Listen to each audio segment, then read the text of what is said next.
Pemirsa, bus Transjakarta Koridor 1 menabrak halte Duku Atas 1 di kawasan Kuningan Setiabudi, Jakarta Selatan pada Minggu malam. Kerasnya benturan membuat bus dan halte mengalami kerusakan.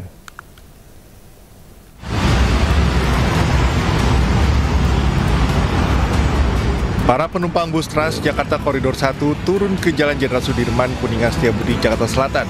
Usai bus yang mereka tumpangi menabrak halte Duku Atas 1 pada Minggu malam. Bagian depan bus ringsek usai menabrak halte hingga keluar jalur busway. Kecelakaan bermula ketika bus Koridor 1 trayek Blok M Kota melaju menuju Bundaran HI. Namun jelang tiba di halte Duku Atas 1, tiba-tiba bus oleng dan menabrak trotoar hingga mengarah pintu masuk halte. Kencangnya benturan menimbulkan kepanikan warga yang berada di sekitar lokasi.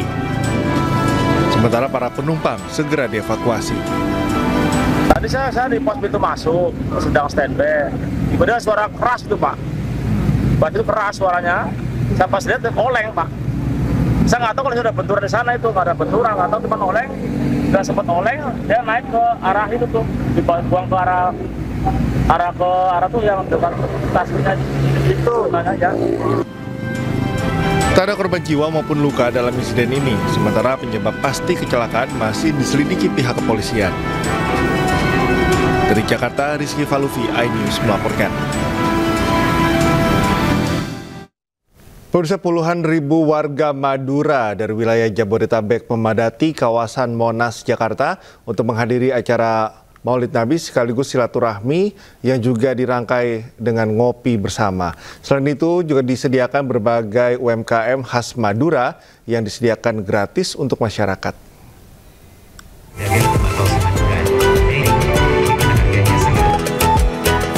Tokoh Madura, Haji Hairul Umam, yang akrab disapa Haji Her, menggelar kegiatan silaturahmi dan ngopi bareng warga Madura yang tinggal di wilayah Jabodetabek. Acara yang berlangsung di kawasan Monas Gambir, Jakarta Pusat Minggu malam dihadiri ribuan warga Madura. Warga Madura yang tinggal dan bekerja di Jabodetabek berkumpul untuk mempererat kebersamaan melalui kegiatan silaturahmi dan ngopi bareng. Dalam acara ini turut hadir para habib, tokoh masyarakat Madura, ribuan pedagang keliling atau starling, dan ratusan UMKM khas Madura yang disediakan secara gratis untuk para pengunjung. Ya, saya berharap masyarakat Madura yang ada di Jakarta ini kan cukup banyak ya. Alhamdulillah barusan yang hadir berapa ya? Iya, mungkin 100 ribuan ada ya, ratusan ribu. Alhamdulillah. Saya berharap mereka semua dan kita semua bisa kompak dan Madura hadir untuk bangsa. Dengan diadakannya kegiatan ini diharapkan silaturahmi antar warga Madura dan tokoh-tokoh Madura di perantauan dapat terus terjaga dan dilestarikan. Dari Jakarta, Indra Setiabudi, Yudi Richard, iNews melaporkan. Kalimantan Timur meraih juara umum dalam seleksi Tilawatil Quran dan Musabaqah Al-Hadis atau STQH nasional yang digelar di Kota Kendari, Sulawesi Tenggara.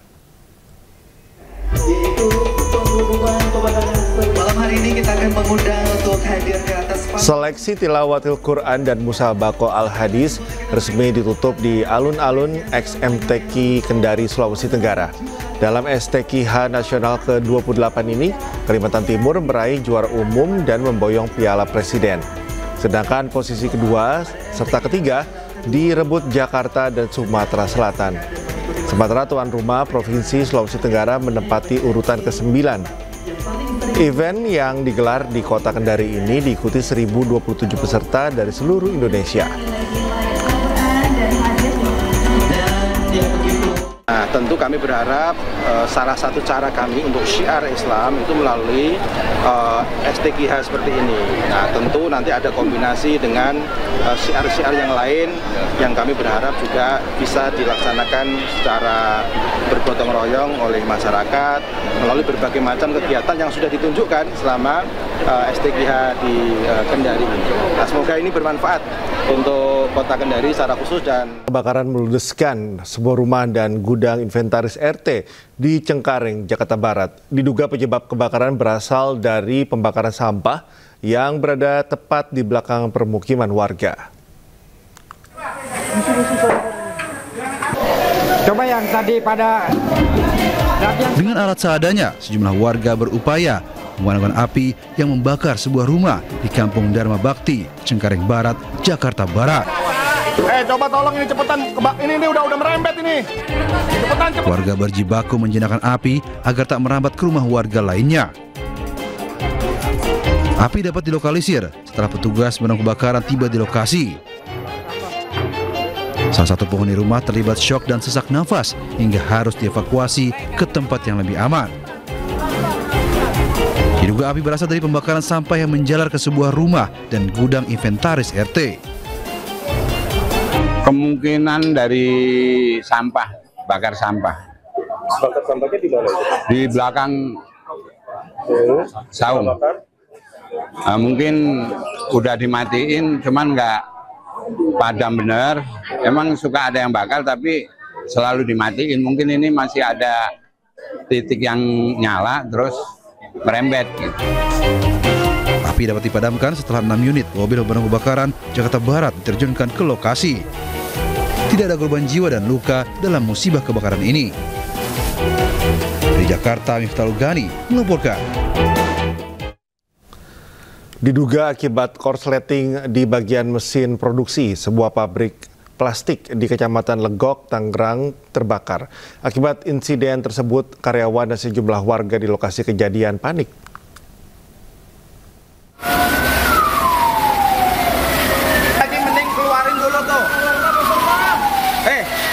Api terus berkobar, membakar isi pabrik plastik di Kecamatan Legok, Tangerang, Banten.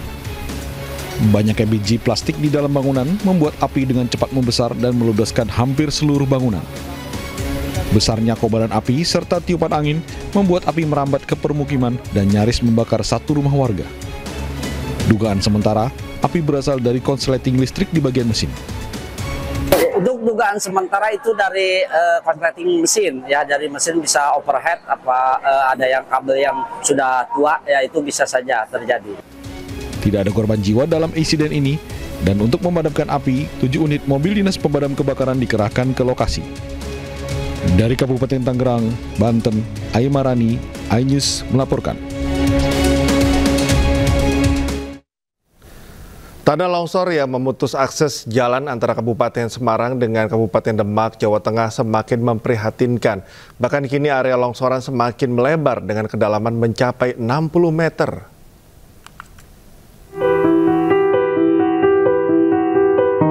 Beginilah kondisi ruas jalan di Desa Kalongan, Kecamatan Ungaran Timur, Kabupaten Semarang, Jawa Tengah. Dari pantauan udara terlihat jika longsoran tanah semakin melebar dan telah menjadi jurang dengan kedalaman mencapai 60 meter lebih dari pijakan tanah. Bencana longsor ini sebenarnya sudah terjadi sejak 3 tahun lalu, tepatnya pada Februari 2022. Jalan yang dahulunya menjadi urat nadi penghubung antara Ungaran, Kabupaten Semarang dengan Kabupaten Demak, kini berubah menjadi jurang terbuka sedalam puluhan meter. Akibatnya akses jalan terputus dan sama sekali tidak bisa dilalui baik kendaraan maupun pejalan kaki. Pemkab Semarang masih berkoordinasi dengan pemerintah pusat guna mencari solusi terbaik agar longsor tidak terus meluas hingga mendekati pemukiman warga. Dari hasil kajiannya SDM provinsi di situ ternyata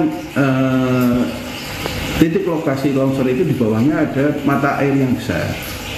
Nah, cara mengatasinya dan sebagainya yang mampu menurut kami adalah pemerintah pusat. Yang kedua, tanah di situ akan terus bergerak walaupun sekarang sudah tidak seperti awal di tahun awal 2023 itu masih akan terus bergerak dari titik lokasi sekitar 100-150 meter. Nah, ini yang akan kita konsultasikan kepada pemerintah pusat untuk penanganannya. Luas total longsor saat ini mencapai 31,5 hektar dengan ketinggian sekitar 75 meter dan kemiringan 67 derajat.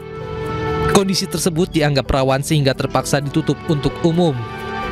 Warga yang akan melintas pun sejak 3 tahun lalu harus beralih ke jalur lain.